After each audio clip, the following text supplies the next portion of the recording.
오늘 우리에게 주시는 말씀은 마태복음 21장 1절부터 11절 말씀입니다. 마태복음 21장 1절부터 11절 말씀을 한 목소리로 같이 천천히 내용을 말씀을 읽겠습니다. 같이 읽겠습니다. 예수와 그 제자들이 예루살렘에 가까이 이르러 올리브산에 있는 벳박의 마을에 들어섰다. 그때에 예수께서 두 제자를 보내시며 그들에게 말씀하셨다. 맞은편 마을로 가거라. 가서 보면 나귀 한 마리가 매여 있고 그 곁에 새끼가 있을 것이다. 풀어서 나에게로 끌고 오너라. 누가 너희에게 무슨 말을 하거든 주님께서 쓰려고 하십니다 하고 말하여라. 그리하면 곧 내어줄 것이다. 이것은 예언자를 시켜서 하신 말씀을 이루시려는 것이다. 시온의 딸에게 말하여라. 보아라, 내 임금이 내게로 오신다. 그는 온유하시어 나귀를 타셨으니 어린 나귀 곧 멍에 매는 짐승의 새끼다. 제자들이 가서 예수께서 지시하신 대로 어미 나귀와 새끼 나귀를 끌어다가 그 위에 겉옷을 얹으니 예수께서 올라타셨다. 큰 무리가 자기들의 겉옷을 길에다가 폈으며 다른 사람들은 나뭇가지를 꺾어다가 길에 깔았다. 그리고 앞에 서서 가는 무리와 뒤따라오는 무리가 외쳤다. 호산나 다윗의 자손께 복되시다. 주님의 이름으로 오시는 분 더없이 높은 곳에서 호산나. 예수께서 예루살렘에 들어가셨을 때에 온 도시가 들떠서 물었다. 이 사람이 누구냐? 사람들은 그가 갈릴리 나사렛에서 나신 예언자 예수라고 말하였다. 아멘. 사순절 영적 여정을 시작하신 모든 성도님들 주의 이름으로 환영을 드립니다.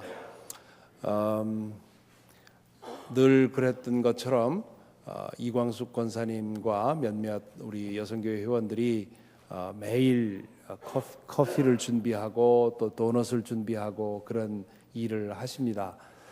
이걸 한 분에게만 맡기지 마시고 혹시 좀 도우실 수 있는 분들 말씀을 하셔서 40일 동안 몇몇 사람만 지치지 않도록 기쁨으로 하지만 그래도 더 많은 분들이 함께 하시면 큰 은혜가 될 줄로 믿습니다. 그리고 이제 이 사순절 새벽 기도회는 말씀을 듣는 것이 중심이 아니라 기도하는 것이 중심입니다. 새벽 기도회가 그렇지만 그래서 말씀은 우리 여러분의 기도의 문을 열어 드리는 것이고 더 중요한 것은 그 후에 기도하는 것인데요.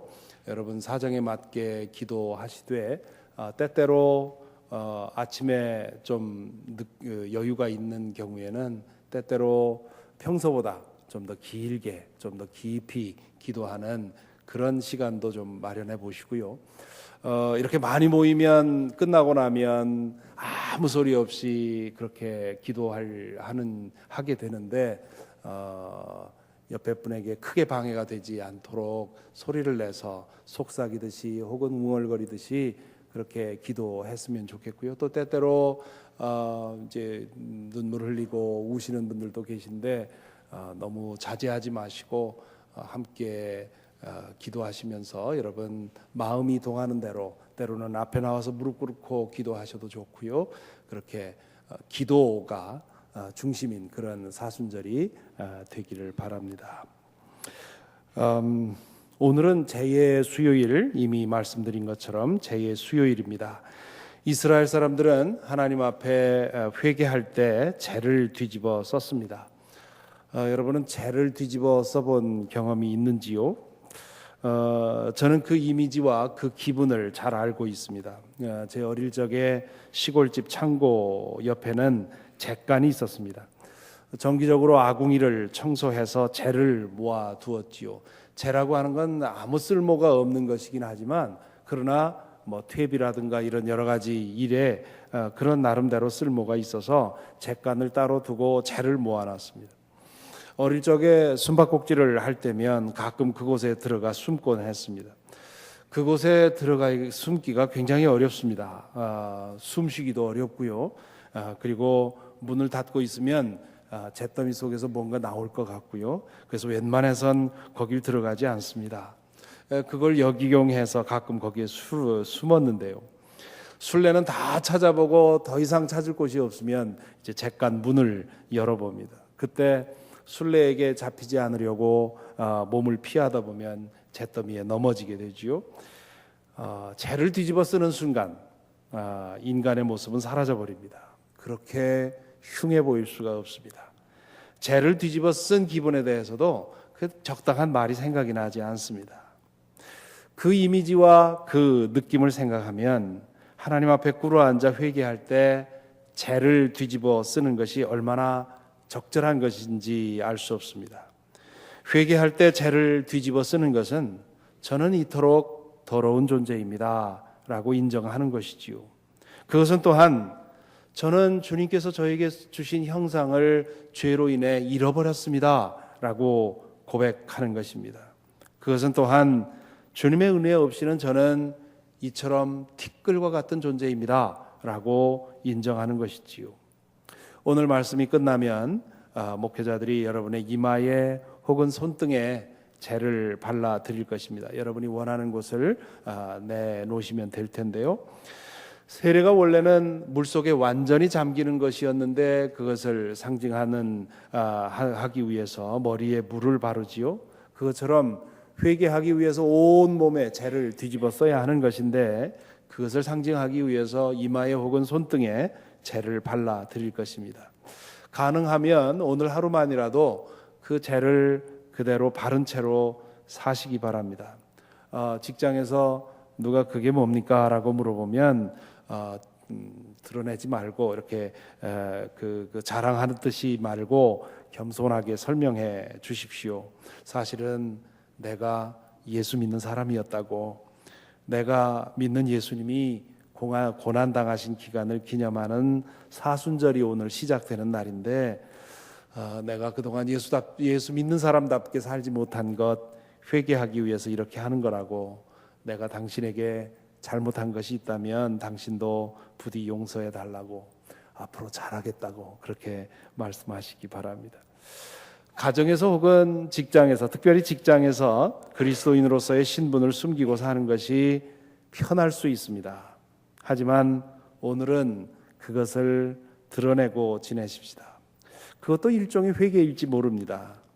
죄를 바르고 하루를 지내면서 이렇게 기도하는 거지요. 제가 그동안 정체를 숨기고 살았습니다. 이제는 제 정체를 드러내고 살겠습니다. 혹시 예수 믿는 것 때문에 손해를 보고 무시당하고 왕따를 당해도 감수하겠습니다. 그렇게 살아간다면 주님께서 찾으시는 회개에 합당한 열매가 우리에게서 맺히지 않을까 싶습니다. 이번 사순절 기간에 저희는 마태복음 21장부터 28장까지 읽어 내려갈 텐데요.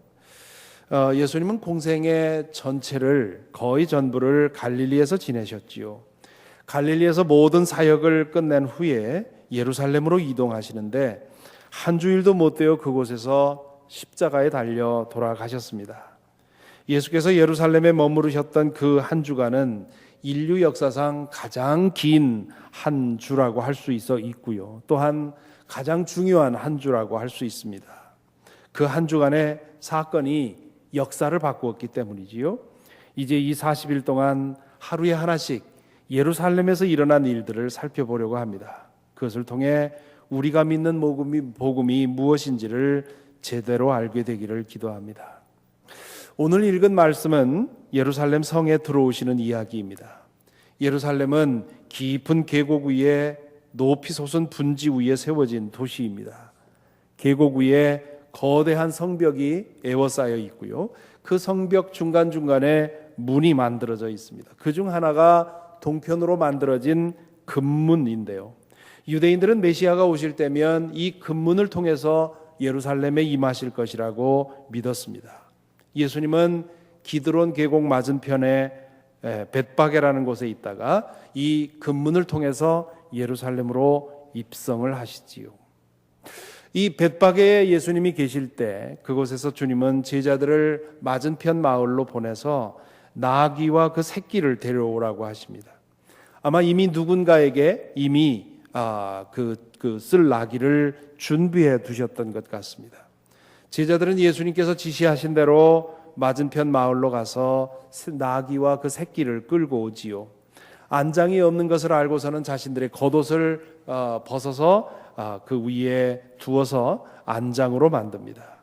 예수께서는 나귀에 올라타시고 금문을 통과해 예루살렘으로 들어가십니다. 그때 예수님이 가시는 길에 무리들이 겉옷과 나뭇가지를 깔고 외치지요. 호산나 다윗의 자손께 복되시다 주님의 이름으로 오시는 분 더없이 높은 곳에서 호산나. 그렇게 예수님의 마지막 한 주가 시작이 됩니다. 예수님이 어미 나귀를 타셨는지 새끼 나귀를 타셨는지는 정확하게 알 수 없습니다. 상식적으로 판단하면 어미 나귀를 타고 새끼 나귀는 끌고 갔을 것입니다. 하지만 일부러 그 사람들의 기대를 파괴해서 새끼 나귀를 타고 어미 나귀를 끌고 가셨을 수도 있습니다. 예루살렘 성에 들어가시면서 말이 아니라 나귀를 택한 것만 해도 그렇습니다. 예수님은 의도적으로 사람들이 이상하게 생각하도록 행동하신 것이지요. 어느 나라 어느 문화에서든 말은 힘의 상징입니다. 저는 가끔 월요일마다 그레이트 폴스에서 이제 걷는데요. 거길 걷다 보면 말을 타고 지나가는 사람을 가끔 만납니다. 말 옆을 지나가다 보면 저 자신이 얼마나 왜소하게 느껴지는지 모릅니다. 저는 한 번도 말을 타보진 않았습니다만은 말을 타고 내려다보면 걸어가는 사람이 아주 가소롭게 보일 것이 분명합니다. 그래서 말은 승리의 상징이지요. 말은 장군에게 어울리는 그런 짐승입니다. 그에 반해서 나귀는 광대에게나 어울리는 짐승입니다. 나귀는 전투에 사용할 수가 없습니다. 나귀를 타고 싸우느니 그냥 서서 싸우는 것이 더 나을지 모릅니다. 나귀는 짐을 실어 나르는 동물입니다. 성인 남자가 나귀를 탄 모습은 우스꽝스러운 모습입니다. 그 모습으로는 절대로 상대방을 위압시키지 못합니다. 예수님이 말을 구하고 싶었는데 말이 없어서 나귀를 고른 것이 아닙니다. 의도적으로 나귀를 고르셨습니다. 왜 그러셨을까요? 처음에는 그 이유를 알지 못했습니다. 나중에 주님께서 부활하시고 난 뒤에 사도들과 초대교인들은 예수님이 메시아라는 것을 알고는 구약 성경을 다시 읽어가면서 예수님에게서 이루어진 일들을 찾아보았습니다. 그 믿음으로 구약 성경을 다시 읽다 보니까 스가랴서 9장 9절을 읽게 되었고요. 예수님이 말이 아니라 나귀, 그것도 나귀 새끼를 타셨다는 이유가 바로 그 스가랴 9장 9절에서 그 이유를 발견하게 된 것입니다. 예수님은 과연 메시아이셨습니다. 하지만 말을 탄 메시아가 아니라 나귀를 탄 메시아였습니다. 승리의 메시아가 아니라 고난의 메시아였습니다. 칼과 창으로 원수를 정복하는 메시아가 아니라 원수의 칼과 창에 찔려 죽는 메시아였습니다. 그래서 그분은 나귀를 타신 것이지요. 나귀 어미가 아니라 나귀 새끼를 탔을지도 모른다고 추측하는 이유가 여기에 있습니다. 나귀 새끼를 타면 그 의미가 더 분명해지기 때문이지요. 나귀 혹은 새끼 나귀를 타고 예루살렘에 들어오실 때 주님은 이미 십자가에서 죽게 될 운명을 내다보셨습니다. 그분은 자신이 메시아인 것을 아셨습니다. 그래서 여러 개의 문 중에 메시아가 들어오기로 되어 있다는 금문을 통해서 예루살렘에 들어가셨고요. 그리고 스가랴의 예언에 따라서 말이 아니라 나귀 그리고 새끼 나귀를 타고 들어가셨습니다. 뿐만 아니라 주님은 당신이 메시아로서 어떤 일을 하게 될지도 분명히 아셨습니다. 인류의 죄를 대속하기 위해 십자가에 달려 무력하게 죽음으로써 메시아의 사명을 이루게 될 것임을 알고 있었습니다. 그런데 그 의중을 아는 사람은 예수님을 환영한 사람 가운데 아무도 없었습니다. 예수님은 제자들에게 여러 번 암시를 주셨지요. 하지만 그들은 믿기를 거부했습니다. 믿기를 두려워했습니다. 구원자인 메시아가 죽는다는 말은 듣도 보다 못한 말입니다. 제자들은 그럴 수 없다고 여기면서 애써 현실을 부정했습니다. 예수님이 금문을 통과하실 때 그곳에 많은 무리가 모여 있었지요. 그 중에 일부는 갈릴리로부터 주님을 따라다닌 사람들입니다. 또 일부는 유월절을 지키기 위해서 예루살렘에 순례를 온 사람입니다. 당시 유대인들은 메시아가 속히 나타나서 로마의 속박으로부터 해방시켜 주기를 확수고대하고 있었습니다. 그래서 누구라도 조금 이상한 일을 하면 혹시 저 사람이 메시아 아닌가 하고 생각을 했습니다. 그런 상황이었기에 예수님이 갈릴리에서 그 많은 일들을 마치고 예루살렘에 입성하셨을 때 무리들은 이제 저 양반이 메시아로서의 일을 이룰 것이라고 기대하는 것은 그건 당연한 일이었습니다. 그들은 예수님이 가시는 길에 겉옷을 벗어 깔고 나무를 꺾어 깔았습니다. 겉옷을 벗어 까는 것은 그 사람에 대한 최대의 존경의 표시입니다. 나뭇가지를 꺾어 길에 깔았다는 것은 옛날 마카비가 혁명을 일으켰을 때 행한 일이었습니다. 그들은 예수님이 메시아라고 생각을 한 것입니다. 너무도 기쁜 나머지 그들은 해서는 안 될 말까지 합니다. 호산나 다윗의 자손께 복되시다. 주의 이름으로 오시는 분 더없이 높은 곳에서 호산나. 유대교 신앙에 따르면 이 찬사는 인간에게 바쳐서는 안 되는 찬사입니다. 하나님에게만 어울리는 찬사지요. 그 찬사를 예수님에게 쏟아놓은 것입니다. 예수님이 메시아라는 사실을 그들이 분명히 믿고 있었던 것입니다. 그런데 예수님이 메시아라는 사실을 알아차린 건 좋았지만 예수님의 의도를 제대로 파악하지 못했습니다. 이 메시아가 무슨 일을 하실지 그들은 전혀 예수님이 생각한 것과 다른 생각을 가지고 있었습니다. 그들은 메시아로서 예수님이 갈릴리에서 드러내신 그 죽은 자까지도 살리는 그 놀라운 능력으로 로마군을 몰아내고 이스라엘 왕국을 다시 세울 것을 기대했습니다. 제자들도 마찬가지였습니다. 야고보와 요한은 그 나라에서 가장 높은 자리를 우리 형제에게 달라고 예수님에게 청탁까지 하지 않았습니까? 바로 그런 까닭에 이 무리 중 일부는 닷새 만에 빌라도 앞에서 예수를 십자가에 못 박으시오 외쳤고 제자들은 십자가에 예수님을 내버려두고 뿔뿔이 흩어진 것입니다. 그들은 메시아를 간절히 기다렸고 메시아를 알아보기는 했으나 메시아가 주려고 한 것에 대해서는 관심이 없었습니다. 그들은 누군가로부터 구원을 받기를 간절히 원했지만 메시아가 주려는 구원에는 관심이 없었습니다. 수술이 필요한 의사가 환자에게 수술이 아니라 진통제를 구하는 것과 별로 다르지 않다 할 수 있습니다. 주님께서는 모든 인간의 가장 근원적인 불행을 치료하기를 원하셨는데 무리들은 지금 당장 자신들에게 필요한 것을 구했던 것입니다. 사순절 영적 여정을 시작하시는 성도 여러분, 여러분은 어떠십니까? 저와 여러분은 마치 비유한다면 이 나귀를 타신 주님을 환영하는 무리와 같다 할 수 있습니다. 사순절 영적 여정을 시작하면서 우리에게는 다 각각 바라는 것들이 있습니다. 주님의 이름을 부르고 주님을 찬양하면서 주님께 구하는 것이 있을 것입니다. 그 모든 간구를 주님께서 기쁘게 받으시고 또한 응답해 주시리라고 믿습니다. 하지만 잠시 스스로에게 물어보십시다. 주님께서는 우리에게 무엇을 주고 싶어 하실까요? 내가 구하고 싶은 것이 있지만 그러나 주님께서는 우리를 보실 때 무엇을 주고 싶어 하실까요? 우리가 구하는 것을 주님께서도 주고 싶어 하실지 모릅니다. 하지만 우리가 구하는 것과는 전혀 다른 것을 간절히 주고 싶어 하실지도 모르겠습니다. 그것이 무엇인지 모르지만 분명한 것은 우리가 구하는 것보다 우리에게 더 필요한 것들입니다. 그러므로 사순절을 시작하는 성도 여러분, 이 영적 여정 중에 우리 자신을 주님께 활짝 열어놓으십시다. 우리가 생각하기에 우리가 필요한 것들을 꾸준히 구할 뿐만 아니라 주님께서 우리에게 다른 것을 주실 수도 있음을 기억하십시다. 그것이 혹시 우리에게 실망스러워 보일지라도 나중에 우리는 결국에는 드러나게 될 것입니다. 그분이 정말 우리에게 가장 필요한 것을 주셨다는 것을 말입니다. 그러므로 사순절을 시작하면서 기대하십시다. 우리의 설레이는 마음으로 기도하십시다.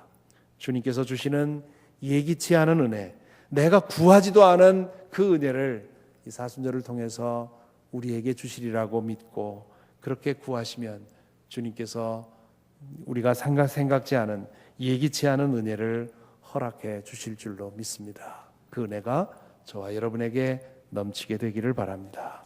기도하겠습니다.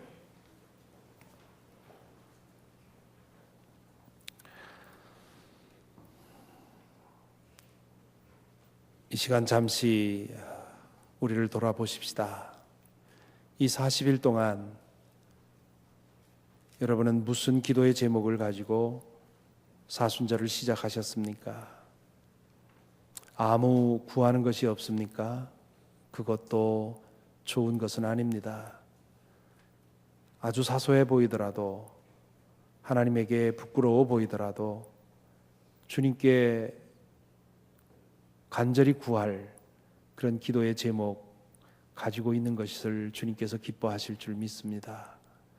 내가 이 사순절 기간 동안에 무엇을 구할까 생각해 보는 시간 갖게 되기를 바랍니다.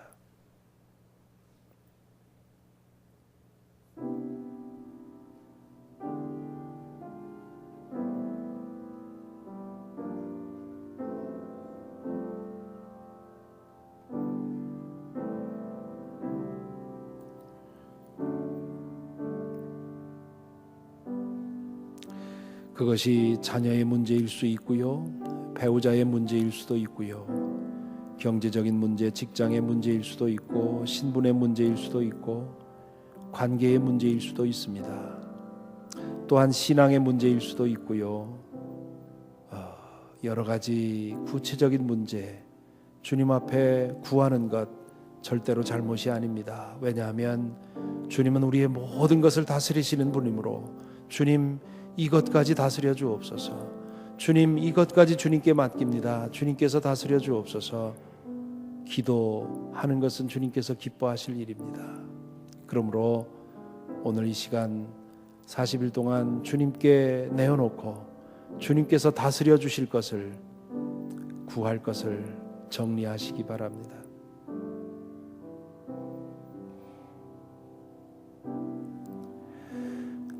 뿐만 아니라 주님께서는 나에게 무엇을 주시기를 원하실까? 내가 알지 못하는, 주님께서 보실 때 정말 나에게 필요한 것이 있어서 그것을 주고 싶어 하시는 것은 아닐까?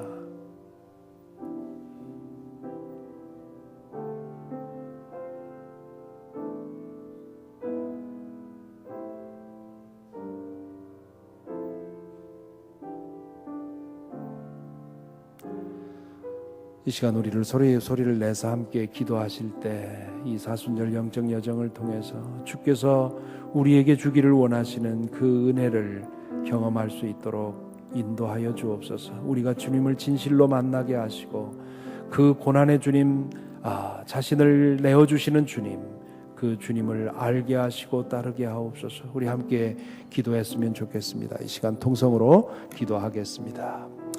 아버지 하나님 감사합니다. 오늘 우리 가운데 함께 하시고 말씀으로 함께 하시고 사순절 영적 여정을 시작할 수 있도록 인도해 주신 것 감사합니다. 주님이여, 우리 가운데 성령으로 함께 하시는 줄 믿습니다. 이 시간 이 사순절을 시작하면서 주님 앞에 구체적으로 우리가 구합니다. 주님이여, 우리의 기도를 들어주시옵시고, 아버지 하나님, 저희가 기도로서 우리의 필요를 구할 때에 부끄러움 없도록 인도하여 주시옵시고, 주님의 그 다스림과 주님의 그 주권을 의지하면서 주님을 신뢰하는 마음으로 기도할 수 있도록 인도하여 주옵소서.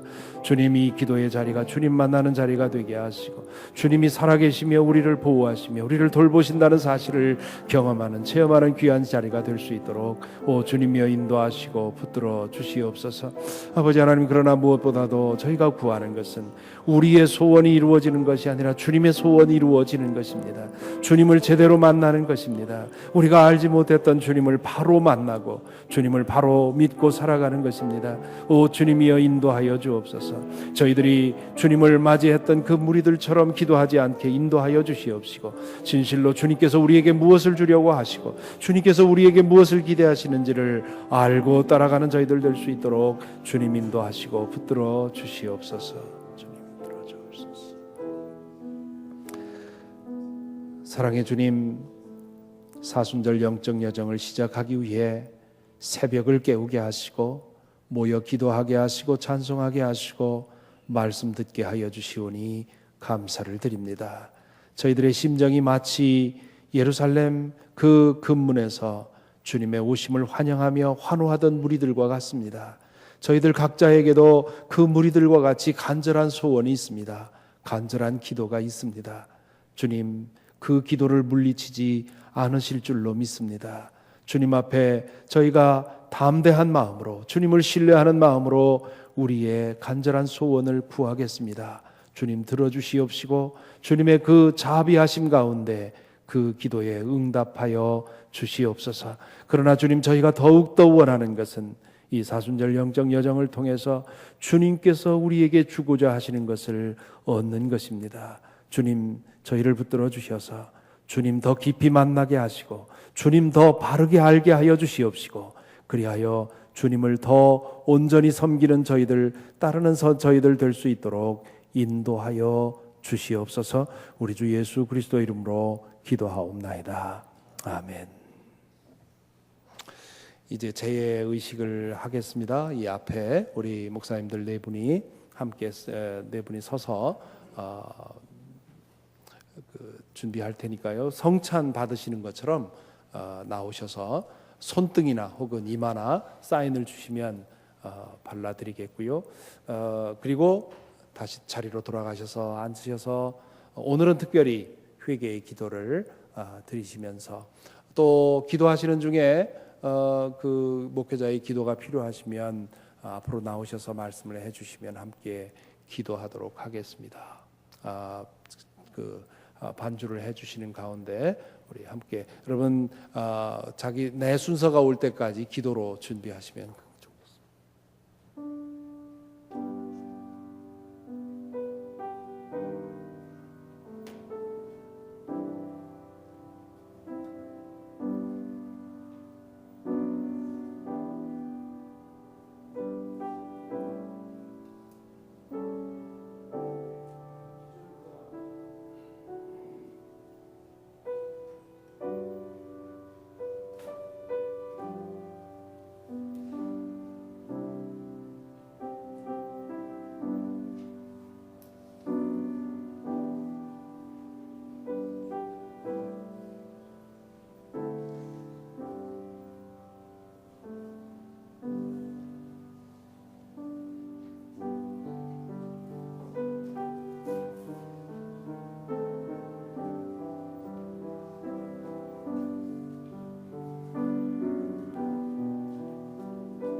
마지막으로 기도하겠습니다. 아버지 하나님, 감사합니다. 이 시간 죄를 뒤집어 쓴 심정으로 주님 앞에 기도합니다.